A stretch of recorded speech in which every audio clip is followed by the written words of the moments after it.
Guys, welcome back to another video, and today I have one spotlight for you. It's one of these short and sweet videos, and you had a Phalaenopsis week around here. I am sorry, but it is the Phalaenopsis season, and I will talk about them as much as I can because they are lovely. And today I have this beauty here. I don't have its ID. It's one of these garden centers Phalaenopsis. Then when we are very lucky, we are able to find a different one or a one that we don't see as often as others. And this is the case of this beauty. I would do add as a no ID down below because it is a no ID. I haven't been able to identify it genetically. However, doing my online research, I did find some websites that have some similar pictures to it. And I'm going to give you the name that what I found, what I suspect this Phalaenopsis could be. Again, I'm not sure. It's just for me to be able to create some tags for my plants, not anything more than that. So looking online, I have to read that. I found that it could be the Phalaenopsis Qianlong black parrot or something around that. The Phalaenopsis Qianlong black parrot have as some of the species, I'm going to read here, the parents are the Violacea with 24%, the Phalaenopsis venosa, the Phalaenopsis equestris, and the Phalaenopsis amabilis. I don't own any of its parents apart from the equestris.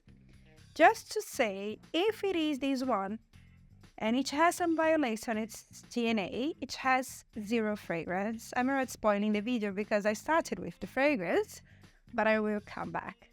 But just to let you know, I don't know who are the parents of this plant, but I will take you along how I look after it, why it is special for me, and why I'm showing you this one specifically. So, this Phalaenopsis I found maybe 3 years ago in a garden center here in the UK. Wasn't in London, was in the countryside. I forgot the name of the town, but it was in a garden center near Cambridge or in the Cambridgeshire region. We have some family members that live around there, and then they took me to this garden center where I found not only this one, but another Phalaenopsis that's dear to me, and also some Mutoniopsis. Great finds. I usually don't find it in London, unfortunately, but I did find it in the countryside. So why this Phalaenopsis is so special? Not only because of the colors. When I look at it, and I was like, I see these red speckles all around. I don't know how it will translate to the camera, but it's actually red. It's not purple. It's not one of these that you look against the yellow and it's like purple and looks like orange. It's not. It's like magenta red color, and we have this yellow background. Not only that, but the petals and sepals and leaves, they are all waxy, so which reminds me a little bit of the Polychilous Phalaenopsis that are different from other Phalaenopsis that we find locally in supermarkets and garden centers. And on top of that, the leaves, they are not the common green leaves, dark green leaves that we find in Phalaenopsis as well. They are a little bit opaque. They have this gray tint to them. I've seen some Phalaenopsis like the Gigantea that have this kind of sheer. Oh my gosh, there is bark coming everywhere to the leaves. Taking it all of the way, I found this one. I said, oh, it looks beautiful, really, really nice to have this plant. What happened to it? It got really stressed. It almost died. It became something very tiny and small, completely rootless, and I was sure that I would lose this plant. So I took the plant, placed it under a high humidity chamber. It was just a pot with some moss, and I covered it with a transparent glass. What happened is the plant decided to push out a keiki.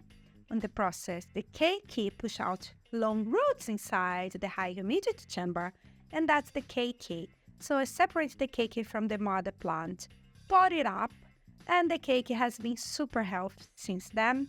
So if we look inside this pot here, we can see that we have beautiful roots We have some aerial roots growing as well. And this year it decided to surprise me and push out a flower spike. So push out this flower spike while the temperature dropped during winter time. So it definitely have some genes that are related, some Phalaenopsis that we see around, like the Schilleriana and the Tetraspis. Not exactly full polychylous, that I'm completely sure, because they will bloom when my other Phalaenopsis bloom as well. That's springtime. So I was really happy, and I want to show you that when the growing lights go on top of the flowers, they look even more striking because the red will like sparkle under my growing lights, so it's amazing. And I can't wait to see this plant to grow, mature, and produce even longer flower spike and more beautiful blooms. Hopefully I will have that in the future. On top of that, the mother plant push out a top cake as well. And I have another plant that is still under the high humidity chamber, but that's not going to be the only one. And I intend to keep both in case I lose one of them. Just to let you know why this plant is so special for me, although it's not one of these species or hybrids that we have to tag. So let me tell you a little bit more about this one. This plant, as I said, is a Phalaenopsis, and I suspect it has genes from the polychylous and also the other plants that we see around our supermarket.